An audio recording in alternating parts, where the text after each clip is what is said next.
မင်္ဂလာပါ MNTest Blog မှာကြိုဆိုပါရစေဒီဗီဒီယိုလေးမှာတော့ Telegram အသုံးပြုသူတွေအတွက်တစ်ဖက်ကနေစာပို့လိုက်တဲ့အခါမှာ Messenger လိုမျိုး Messenger ပေါ့အပ်လေးတက်လာတာမျိုးဒါမှမဟုတ် Chat Hack လေးတက်လာတာမျိုးပြုလုပ်လိုတဲ့သူတွေအတွက် Telegram မှာဘယ်လိုမျိုးပြုလုပ်ရမလဲဆိုပြီးမေးထားတာလေးအတွက်ဒီဗီဒီယိုလေးကိုလုပ်ပေးလိုက်တာဖြစ်ပါတယ်အဲ့တော့နံပါတ်1အနေနဲ့ပထမဆုံးဘာလုပ်ရမလဲဆိုရင်ကိုယ့်ရဲ့ Telegram app ကို update ပြုလုပ်ထားဖို့လိုပါတယ်အဲ့အတွက်ကျွန်တော်တို့ဒီမှာ Play Store ထဲကိုသွားလိုက်မယ်Play Store ထဲမှာ Telegram လို့ရိုက်ရှာလိုက်ပါရိုက်ရှာပြီးသွားပြီဆိုရင်ကိုယ့်ရဲ့ဒီ Telegram app က update မဖြစ်ထားဘူးဆိုရင်ဒီမှာ update လုပ်ပေးလိုက်ပါဒီမှာတော့ကျွန်တော် update လုပ်ထားပြီးသားဖြစ်တဲ့အတွက် update မလုပ်တော့ပါဘူးနံပါတ်1အနေနဲ့ကိုယ့်ရဲ့ application က update ဖြစ်နေဖို့လိုပါတယ် Okay ပြီးသွားရင်ကျွန်တော်တို့ဖုန်းရဲ့ setting တွေကိုသွားလိုက်ပါမယ်ဒီမှာတော့ကျွန်တော်ဒီ Samsung ဖုန်းနဲ့နမူနာစမ်းပြမှာဖြစ်တယ်တခြားဖုန်းတွေမှာတော့ဒီ setting ပိုင်းလေးတွေတချို့ကွဲလွဲတာလေးတော့ရှိနိုင်ပါတယ်။ Okay ကျွန်တော်တို့ Samsung user တွေအတွက်တော့ setting တွေကိုသွားမယ်။ပြီးရင်ကျွန်တော်တို့ဒီ notification ဆိုတဲ့ထဲကိုသွားလိုက်ပါ။သွားပြီးသွားရင်ဒီအောက်နားလေးမှာကျွန်တော်တို့ advanced setting ဆိုတာရှိပါတယ်။ advanced setting တွေကိုသွားမယ်။ပြီးရင်ဒီမှာ floaty notification ဆိုတာလေးရှိတယ်။အဲ့ထဲဝင်လိုက်ပါ။ပြီးရင်လက်ရှိမှာကျွန်တော်တို့ဒီ off ဖြစ်နေတာလေးကိုဒီ barbell ဆိုတာလေးကိုရွှေ့ပေးလိုက်ပါ။ Okay ဒါဆိုရင်ကျွန်တော်တို့ setting ပြင်ဆင်တဲ့ပိုင်းပြီးသွားပါပြီ။နံပါတ်3ချက်ကကျွန်တော်တို့ဘယ်ထဲကိုသွားမလဲဆိုရင်ကိုယ့်ရဲ့ Telegram app ထဲကိုသွားမယ်။ဆိုတော့ကျွန်တော်တို့ဒီ setting ထဲမှာပဲ application ကိုဝင်လိုက်ပါမယ်။ဒီမှာကျွန်တော်တို့ apps ဆိုတာလေးရှိရယ်။ဝင်ပြီးသွားရင်ကျွန်တော်တို့ဒီထဲမှာ Telegram app လေးကိုတွေ့အောင်ရှာပါတော့။ဒီမှာတော့ကျွန်တော် search ကနေပဲ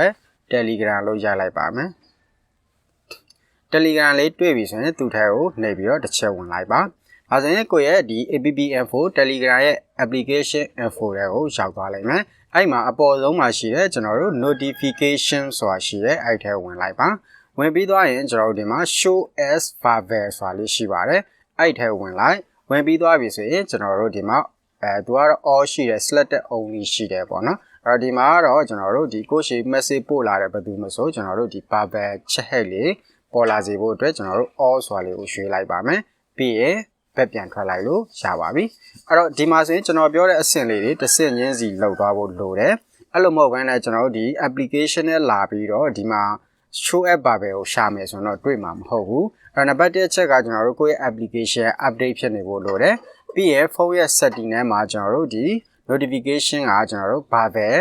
permission ပေးထားဖို့လိုတယ်အဲ့ခါမှာကျွန်တော်တို့ဒီ Telegram app ထဲလာတဲ့အခါမှာဒီ show as barbell ဆိုတာလေးကပေါ်နေမှာဖြစ်တယ်အဲ့လိုမဟုတ်ဘူးဒီ function လေးကရှာတွေ့မှာမဟုတ်ဘူးပေါ့နော်အဲ့တော့ခုပြောတဲ့အဆင့်30ကိုတစ်ဆင့်ချင်းစီ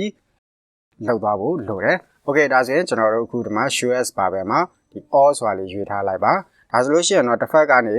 Telegram message ဝင်လာတဲ့တပြိုင်နက်ကျွန်တော်တို့ရဲ့ဒီ phone screen မှာ barbell ဒီပေါ့အပ်လေးတက်လာမှာဖြစ်တယ်ပေါ့နော် Okay အဲ့တော့ကျွန်တော်တစ်ဖက်ဖုန်းကနေဒီ Telegram ကို message လေးပို့ကြည့်လိုက်ပါမယ်Okay ဒါဆိုလို့ရှိရင်ကျွန်တော်တို့ဒီမှာ Telegram ပေါ့အပ်လေးတက်လာတာတွေ့ရပါမယ် Messenger လိုမျိုးပေါ့နော်ဒီကောင်လေးကျွန်တော်ပြန်ဆွဲချလိုက်မယ်ထပ်ပြီးတော့ကျွန်တော်စာလေးထပ်ပြီးတော့ရိုက်ပြီးတော့ပို့လိုက်ပါမယ်Okay ဒါဆိုလို့ရှိရင်ကျွန်တော်တို့ဒီ Telegram ရဲ့ chat hack လေးပေါ့နော်ဒီပေါ့အပ်လေးပေါ်စီခြင်းတဲ့သူတွေဒီနည်းလမ်းလေးတိုင်းလှုပ်ဆောင်ပေးလို့ရပါတယ်ကြည့်ရှုပေးတဲ့အတွက်အားလုံးကိုကျေးဇူးတင်ပါတယ်